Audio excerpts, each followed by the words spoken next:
Hey, how's it going? I'm Mark Binkley. I'm the Director of Digital and Marketing Strategy at Anstis.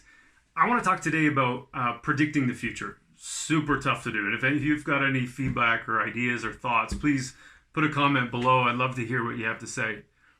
But the framework that I'm going to suggest, there's really 4 steps in this framework. And a big part of this really comes from Clayton Christensen. You may know him from books such as The Innovator's Dilemma, The Innovator's Solution. There's a really great book he wrote called How Will You Measure Your Life? Basically, he's the founding father of the concept of disruptive innovation. And so within disruptive innovation, there's a natural tendency to want to know what's next, like how do we disrupt in the future? And so this really simple framework, I think, is very powerful and can be used for anybody in any industry. And so, as I said, there's going to be 4 steps. So step 1 is really, the first part is just keeping an open mind. It really is difficult to put a focused strategy in place and think that's the only way to succeed in the future, and actually have that come true, because especially in this time of COVID and restrictions and lifting people's mobility and then restricting mobility, I mean, there's so many things that are changing on a day-to-day basis around the world, and it's very regional, and it's localized, and it's global, and it's dynamic. The situation is constantly evolving and changing. So really the first step is about keeping an open mind.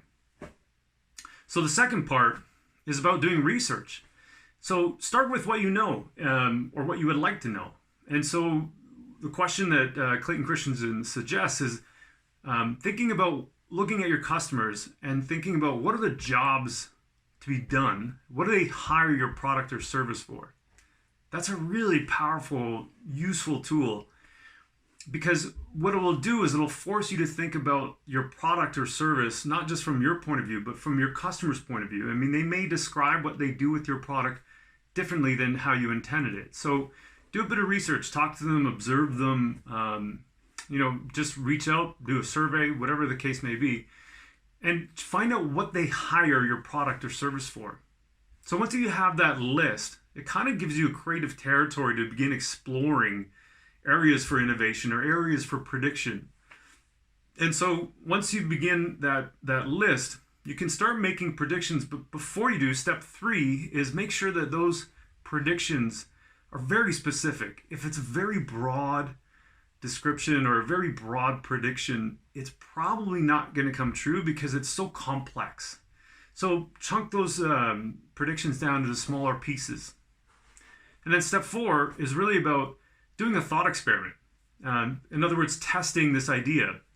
And within every prediction or every guess about what will happen in the future, there's a ton of assumptions that we inject into those ideas. And sometimes they're visible, sometimes they aren't. And this is where teams can be super helpful. If you get teams of people together, you'll have all these different viewpoints that will have different biases, obviously, but it won't be just a single point of view. It'll be a group of people. And so the question you want to ask the team then at that point is, if this prediction were to be true, what assumptions are there? In other words, what assumptions would have to come true in order for this prediction to be real? And so if you can go through those 4 steps of keeping an open mind, doing some research, asking what are the jobs to be done, chunking down some ideas or predictions into very specific small pieces, and then the 4th thing is doing a test, a thought experiment on what would have to be true in order for this to be real. Those are really 4 key steps to incorporating a group into making predictions that are going to be a better chance of having an accurate outcome. And it will also help you set up your resources, time, people, and money, so that you get a meaningful result and you begin to build a durable strategy that will last through these changes. And I hope that helps. Anyway, take care. And again, if you have any comments, please feel free to leave a note below, and I'd love to hear from you. Take care.